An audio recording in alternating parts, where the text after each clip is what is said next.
The Land of Stories, The Wishing Spell, by Chris Koffler. Chapter 2, The Longer Walk Home.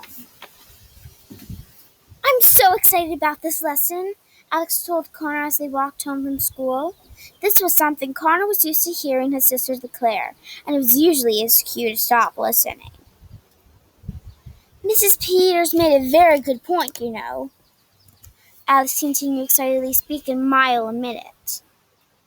Think about everything children miss out on when they're deprived of fairy tales. Oh, how terrible for them. Don't you just feel awful for them? Connor, are you listening to me? Yup, Connor lied. His attention was focused on an abandoned snail shell he was kicking along the sidewalk.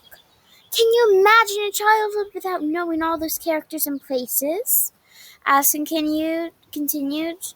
We're so fortunate that Dad and Grandma made such a point of reading them to us when we were little.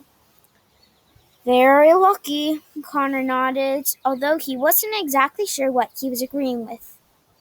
Every day after school, the Bailey twins would walk home together. They lived in a charming neighborhood that was surrounded by more charming neighborhoods that were surrounded by another series of charming neighborhoods. It was a sea of suburbia, where each house was similar to the next, but uniquely different at the same time. To pass the time as they walked, Alex would tell her brother everything on her mind, all her current thoughts and concerns, a summary of everything she had learned that day, and what she planned to do as soon as they got home.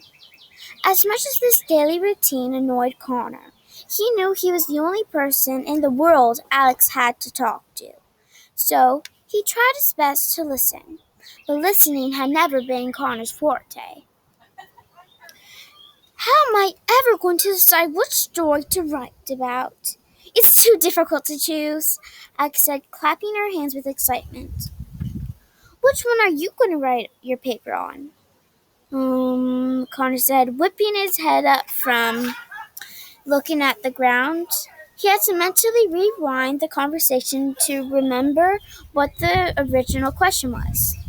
The Boy Who Cried Wolf, he said, choosing the first fairy tale that came to mind. You can't choose that one, Alex said, shaking her head.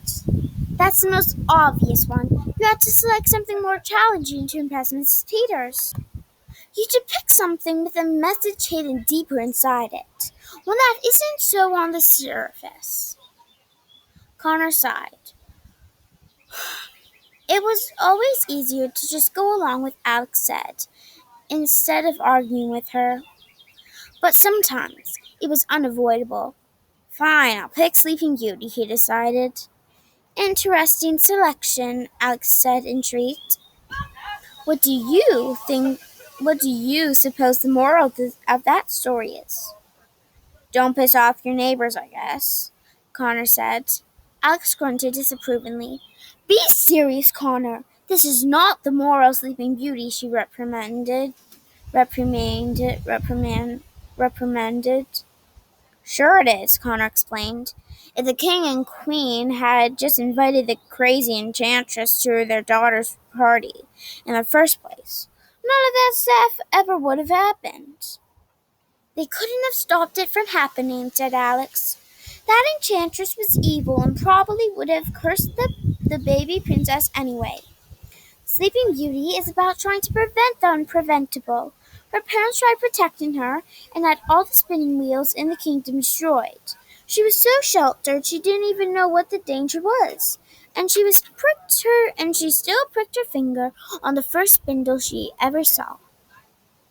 Connor thought about this possibility and shook his head. He liked his version much better. I disagree, Connor told her. I've seen how upset you get when people don't invite you places, and you usually look like you would curse a baby, too. Alex gave Connor a dirty look. Mrs. Peters would have been proud of. Well, there's no such thing as a wrong interpretation. I have to say that is definitely a misread, Alex said. I'm just saying to be careful who you ignore, Connor clarified. I always thought Sleeping Beauty's parents had it coming. Oh, Alex questioned him. And you suppose you and I suppose you thought Hansel and Gretel had it coming too? Yes, Connor said, feeling clever. And so did the witch. How so? Alex asked. Because, Connor explained with a smirk on his face, if you're going to live in a house made of candy, don't move next door to a couple of obese kids. A lot of these fairy tale characters are missing common sense. Alex let out another disapproving grunt. Connor figured he could get at least 50 more out of her before they got home. The witch didn't live next door. She lived deep in the forest. They had to leave a trail of breadcrumbs behind so they could find their way back. Remember? And the whole point of the house was to lure the kids in. They were starving, Alex reminded him. At least have all the facts straight before you criticize. If they were starving, what were they doing wasting breadcrumbs? Connor asked. Sounds like a couple of troublemakers to me. Alex grunted again. Sorry. And in your deranged mind, what do you think the lesson of Goldilocks and the Three Bears is? Alex challenged him. Easy, Connor said. Lock your doors. Robbers come in all shapes and sizes. Even curly-haired little girls can't be trusted. Alex grunted again and crossed her arms. She tried her best not to giggle, but she didn't want to validate her brother's opinion. Goldilocks is about consequences. Mrs. Peters said it so herself, Alex said. Although Alex would never admit it, sometimes arguing with her brother was amusing. What do you suppose Jack and the Beanstalk is about? She asked. Connor contemplated a moment and slyly grinned. Bad beans can cause more than indigestion, he answered, laughing hysterically to himself. Alex pursed her lips to hide a smile. What do you think the lesson of the Little Red Riding Hood is? She asked him. Do you think she should have just mailed her grandmother the gift basket? Now you're thinking, he said. Although, I've always felt sorry for Little Red Riding Hood. It's obvious her parents didn't like her very much. And why do you say that? Alex said, wondering how he could possibly construed that from the story. Who sends their young daughter into a dark and wolf-occupied forest, carrying freshly baked food and wearing a bright jacket? Connor asked. They were practically asking for the wolf to eat her. She must have annoyed the heck out of them. Alex held back laughter with all her might, but to Connor's delight she let a quiet chuckle slip. I know you secretly agree with me, Connor said, bumping her shoulder with his. Connor, it's people like you who ruin fairy tales for the rest of the world, Alex said, forcing the smile off her face. People make jokes about them, and suddenly the whole message is lost. Alex is lost? Alex suddenly stopped walking. All the color on her face slowly drained away. Something across the street had caught her eye. Something very disappointing. What's the matter? Connor asked, turning back to her. Alex was staring at a large house. It was a lovely home, painted blue with white trim, and had several windows. The front yard was landscaped to perfection. It had just the right amount of grass, patches of colorful flowers, and a large oak tree ideal for climbing. If a house could smile, this house would be grinning from ear to ear. Look! Alex said and pointed to a for sale sign next to the oak tree. A bright red strip with the word sold had recently been added to it. It's sold, Alex said, slowly shaking her head from side to side in disbelief. It's sold!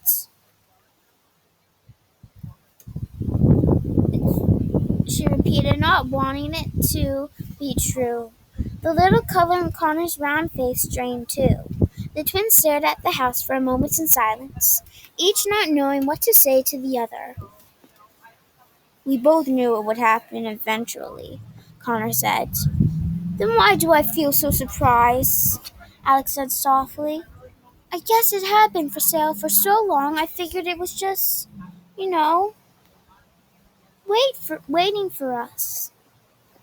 Connor saw tears begin to form in her sister's eyes, through the tears forming in his. Come on, Alex, Connor said and kept walking. Let's go home. She looked at the house for a second more and then followed him.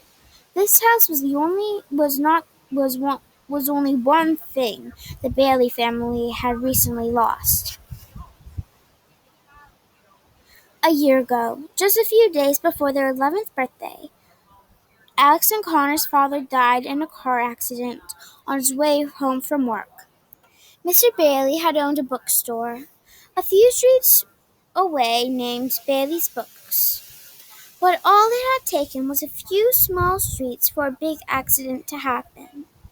The twins and their mother had been anxiously waiting for him at the dinner table.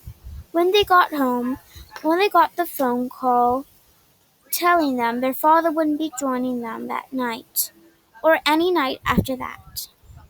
He had never been late to dinner before, so as soon as the telephone rang, they all knew something was wrong. Alex and Connor could never forget the look on their mother's face when she answered the phone, a look that told them, without saying a word, that their lives would never be the same again. They had never seen their mother cry like she did that night. Everything happened so fast. After that, it was hard for the twins to remember what order it all happened in. They remembered their mother making tons of phone calls and having to deal with a lot of paperwork. They remembered that their grandmother came to take care of them while their mother made all the funeral arrangements. They remembered holding their mother's hands as they walked down the church aisle at the funeral. They remembered the white flowers and candles and all the sad expressions on everyone's faces as they passed. They remembered all the food people sent. They remembered how sorry people told them they were. They didn't remember their 11th birthday, because no one did. The twins remembered how strong Grandma and Mom had stayed for them in the following months. They remembered their mother explaining to them why they had to sell their bookstore. They remembered that eventually their mother couldn't afford their beautiful blue house anymore, and they'd have to move into a rental house a little way down the street. They remembered Grandma leaving them once they were settled into their new, smaller house. They remembered returning to school and how falsely normal everything appeared to be. But most of all, the twins remembered not understanding why any of it had to happen. A full year passed, and the twins still didn't understand it. People had told them it would get easier with time. But how much time were they talking about? The loss seemed to grow deeper each day without their dad. They missed him so much sometimes that they expected their sadness to swell out of their bodies. They missed his smile, they missed his laugh, and they missed his stories. Whenever Alex had a particularly bad day at school, the first thing she would do when she got home was jump onto her bike and pedal to her dad's store. She would run through the front doors, find her dad, and say, Daddy, I need to talk to you. It didn't matter if he was helping a customer or putting brand new books on the shelves. Mr. Bailey would always stop what he was doing to listen to his daughter, to take what he was doing, take his daughter back to the storage room in the back and listen to what happened. What's the matter, sweetheart? What's the matter, sweetheart? He would ask with big concerned eyes. I had a really bad day today, Daddy, Alex said on one occasion. Are the other kids still teasing you? He asked. I can call the school and ask the teacher to have a talk with them. That wouldn't solve anything, Alex said through sniffles. By publicly persecuting me, they're filling an insecure void caused by social and domestic neglect. Mr. Bailey scratched his head. So what you're saying, sweetheart, is that they were just jealous? He asked her. Exactly, Alex said. I read a psychology book in the library today at lunch that explained it. Mr. Bailey let out a proud laugh. His daughter's intelligence constantly amazed him. I think you're just too bright for your own good, Alex, he said. Sometimes I wish I was like everyone else, Alex confessed. I'm tired of being lonely, Daddy. If being smart and being a good student means that I'll never have friends, then I wish I was more like Connor. Alex, have I ever told you the story about the Kirby tree? Mr. Bailey asked. No, Alex answered. Mr. Bailey's eyes lit up, they always did when he was about to tell a story. Well, he started. One day when I was very young, I was walking around the woods and saw something very peculiar. It was an evergreen tree, but it was different from any other evergreen tree I had ever seen. Instead of growing straight out of the ground, its trunk curved and wound in circles like a large vine. How? Alex asked, utterly entranced. That is impossible. Evergreen trees don't grow like that. Perhaps someone forgot to tell that to the tree, Mr. Bailey said. Anyway, one day the loggers came and cut down every single tree in the area, except for the curvy tree. Why? Alex asked. Because they figured it was unusable, Mr. Bailey answered. You could never make a table or a chair or a cabinet out of it. You see, the curvy tree may have felt different from the other trees, but its uniqueness is what saved it. Whatever happened to the curvy tree? Alex asked. It's still there today, Mr. Bailey said with a smile. It's growing taller and taller and curvier every day. A tiny smile grew on Alex's face. I think I get what you're trying to tell me, Daddy, she said. I'm glad, said Mr. Bailey. Now all you have to do is wait for the loggers to come and chop down all your pears. Alex laughed for the first time all day. Mr. Bailey always knew how to cheer her up. It took the twins twice as long to walk home since they'd moved into the rental house. It was a boring home with brown walls and a flat roof. Windows were few, and the front yard consisted only of plain grass lawn that was barely alive because the sprinklers didn't work. The Baileys' home was cozy but cluttered. They had more furniture than they had room for. None of it matched the house because it was never intended to. Even though they had lived here for more than half a year, unpacked boxes were still lined up against the walls. None of them wanted to unpack them. None of them wanted to admit that they were staying as long as they actually were. The twins immediately went up the stairs and into their separate bedrooms. Alex sat at her desk and started her homework. Connor laid on his bed and started a nap. Alex's bedroom could have been mistaken for a library if it weren't for the bright yellow bed tucked away in the corner. Bookshelves of all heights and widths lined the room, holding everything from chapter books to encyclopedias. Connor's bedroom was more like a cave, in which he appropriately hibernated whenever he could. It was dark and messy. Patches of carpet could be seen in between piles of dirty clothes. A half-eaten grilled cheese sandwich rested on the floor, and I'd been there far too long for anyone's peace of mind. An hour or so later, the twins heard sounds that meant their mother was visiting from work, and they went downstairs to join her in the kitchen. She was sitting at the table while on her phone, flipping through a stack of envelopes she had just collected from the mailbox. Charlotte Bailey was a very pretty woman, with bright red hair and freckled skin that the twins undoubtedly had inherited from her. She had a huge, caring heart and loved her kids more than anything else in the world. Unfortunately, they hardly ever saw their mother anymore. She was a nurse at the local children's hospital and was forced to work constant double shifts to support the family. Since her husband passed away, Mrs. Bailey was already gone before the twins woke up every morning and would get home after the twins had gone to sleep.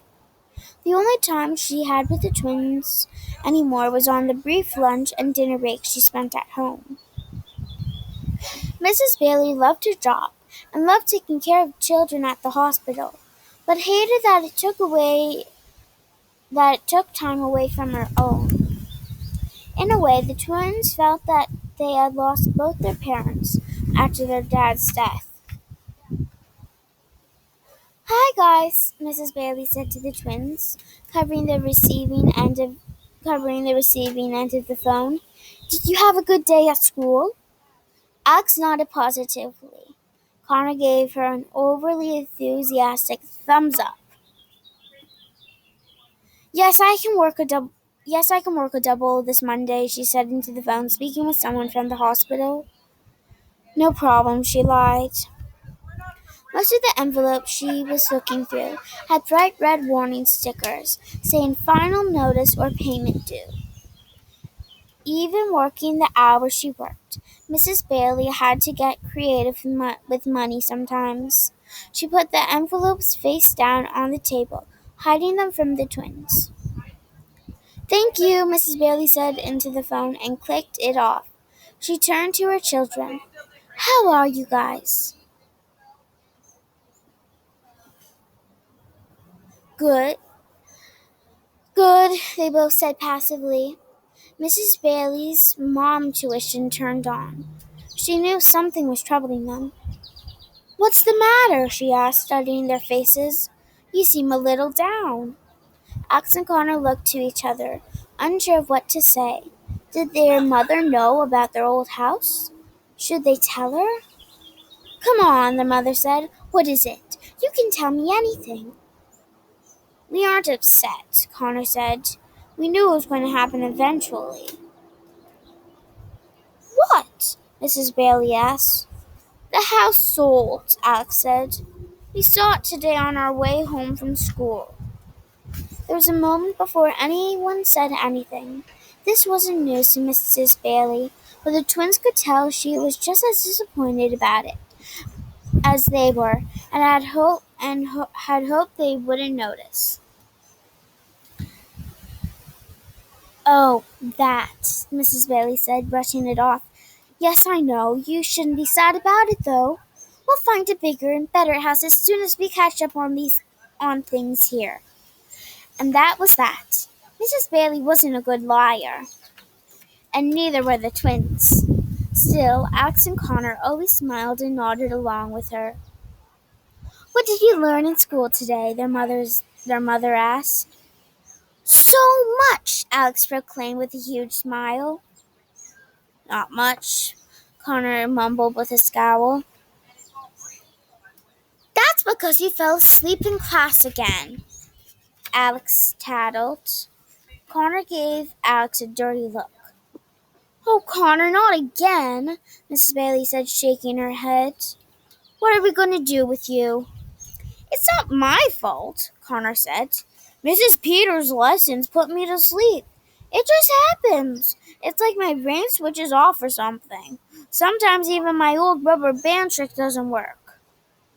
"Rubber band trick?" Mrs. Bailey asked. "I wear a rubber band around my wrist and snap it every time I get sleepy, Connor explained, and I was positive it was foolproof. Mrs. Bailey shook her head, more amused than anything. Well, don't forget how lucky you are to be in that classroom, Mrs. Bailey said with a Mom, guilt-inducing mom look. All the kids at the hospital would like nothing more than to trade places with you and go to school every day. They changed their minds if they met Mrs. Peters, Connor said under his breath. The phone rang just as Mrs. Bailey was about to continue scolding her son. Hello, Mrs. Bailey said, answering the phone. The worry lines on her forehead became very prominent. Tomorrow? No, there must be a mistake. I told them I couldn't work at all tomorrow. It's the twins' 12th birthday, and I was planning on spending the evening with them. Alex and Connor looked at each other with the same surprised expression. They had almost forgotten that they're turning 12 the next day. Almost. Are you positive there's no one else who can cover it? Mrs. Bailey asked her voice more depressed than she wanted it to sound. No, I understand. Yes, of course. I'm aware of the staff cuts. See you tomorrow. Mrs. Bailey hung up the phone, closed her eyes, and let out a deep, disappointed sigh. I've got some bad news, guys, she told them. It looks like I have to work tomorrow night, so I won't be there for your birthday. But I'll make it up to you. We'll celebrate when I get home from work the next night, all right? That's fine, Mom, Alex said cheerfully, trying to make her feel better. We understand. It's okay, Connor added. We weren't really expecting anything special anyway. The situation made Mrs. Bailey feel like the worst mother in the world, and their understanding made her feel even worse. She would have much rather watched them throw a fit, or get angry, or show any emotion appropriate for their age. They were too young to be used to disappointment.